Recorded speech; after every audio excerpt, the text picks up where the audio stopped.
Kalau niki banyu kali mlebu ya ini derek Mas. Dan mriki. Jadi warnane ono ijo ya melak ijo, coklat ya melak coklat. Tergantung Sing kan nggih, memang kan ading digali. Cuma airnya betul telas terus disampuni terkecil. Oh, saderenge niki ombo, Pak. Nggih sampeyan kan tak tiang.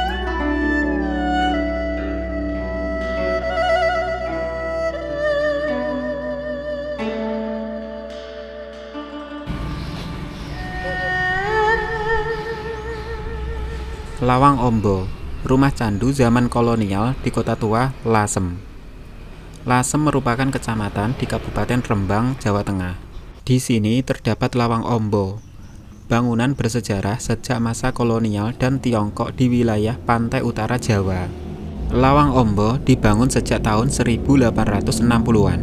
Lawang Ombo yang berarti pintu lebar, sengaja dibangun pada tahun 1860-an oleh Liem King Siok, pedagang yang berasal dari Tiongkok. Ia menjadikan Lawang Ombo sebagai gudang opium yang menjadi barang dagangannya. Opium memang menjadi komoditas yang menjanjikan pada masanya. Belanda pun memiliki kebijakan tersendiri untuk memonopoli perdagangan supaya dapat menguasai opium. Di dalam rumah ini juga terdapat lubang yang jika ditelusuri akan sampai ke Sungai Lasem. Dahulunya digunakan untuk menyelundupkan opium. Hal ini dilakukan untuk mengelabui Belanda. Selain itu, hampir semua bangunan kuno di Lasem memiliki ruang bawah tanah yang berfungsi untuk tempat penyimpanan.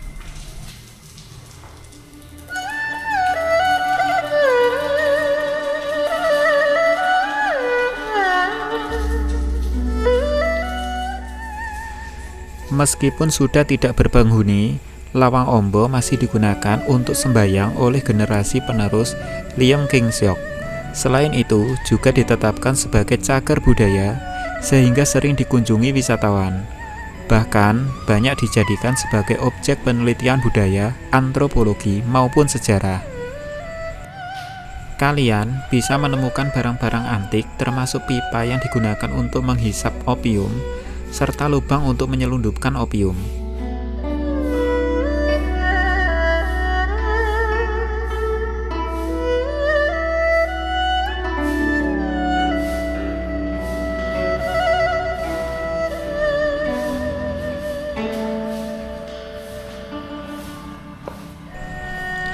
Selain memiliki nilai sejarah, Lawang Ombo tidak jauh dari cerita mistis, seperti anggapan masyarakat terhadap bangunan kuno pada umumnya. Salah satu hal mistis yang pernah terjadi di Lawang Ombo yaitu suara ringkihan kuda dan kuda berlarian. Bahkan juru kunci dan warga pernah mengalami.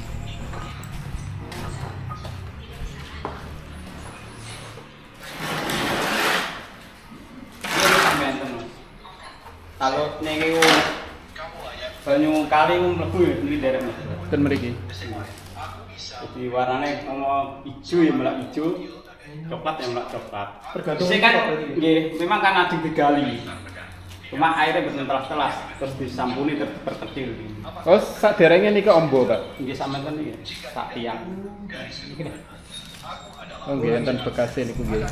Lubang ini konon sering digunakan untuk menyelundupkan candu. Sungai Tua yang dikenal dengan nama Sungai Lasem mengalir tepat di depan rumah ini dan terhubung dengan lubang sumur sebagai jalur penyelundupan candu.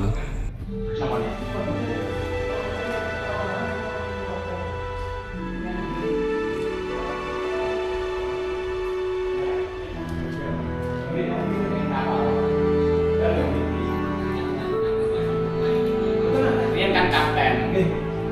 Propertinya ya Mbak, Nggih, ya Mbak.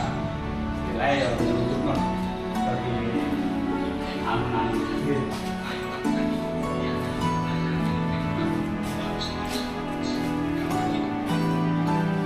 Matur suwun, Pak nggih.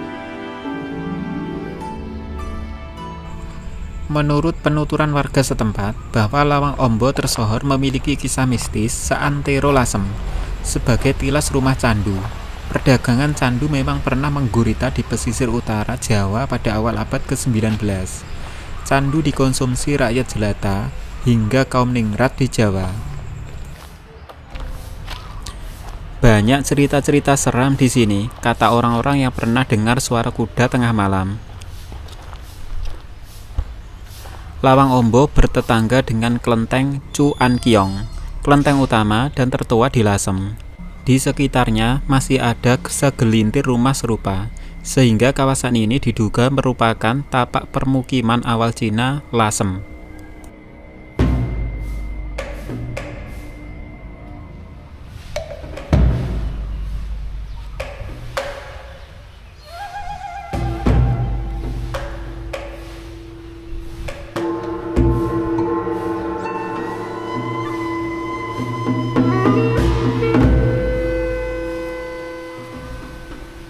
Papan arwah menyebutkan bahwa Lim lahir pada tahun 1778 dan meninggal pada tahun 1827. Dalam usia 50 tahun, salah satu anak laki-lakinya bernama Lim Qixiong adalah kapitan Cina pertama di Lasem yang menjabat dari tahun 1837 hingga 1855. Dia tercatat dalam Almanak van Nederland Indi for tahun 1837. Makam tua ini kini masih terjaga. Ia selalu dalam keadaan bersih di antara pepohonan jati yang tersebar di halaman rumah Lawang Ombo.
Lawang Ombo saat ini menjadi salah satu tujuan kunjungan wisatawan atau pelancong yang ingin menikmati kota tua Lasem.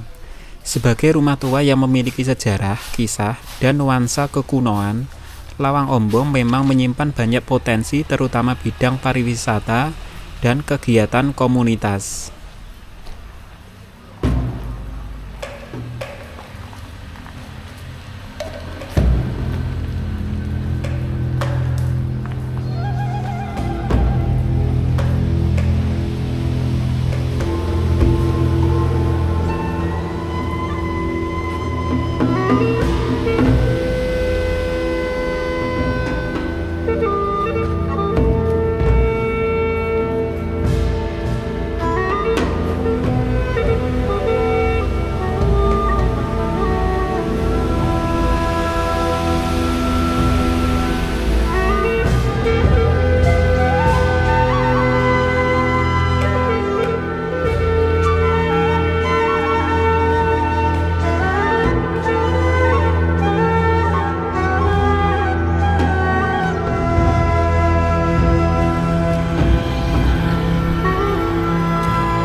Berikutnya saya ke kelenteng Chu An Kiong, sebelah utara Lawang Ombo.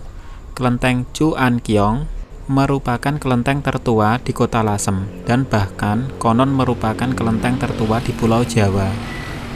Ruang utama kelenteng yang berisi altar Tiang Sang Sengmu berada di belakang dan tidak terbuka untuk umum.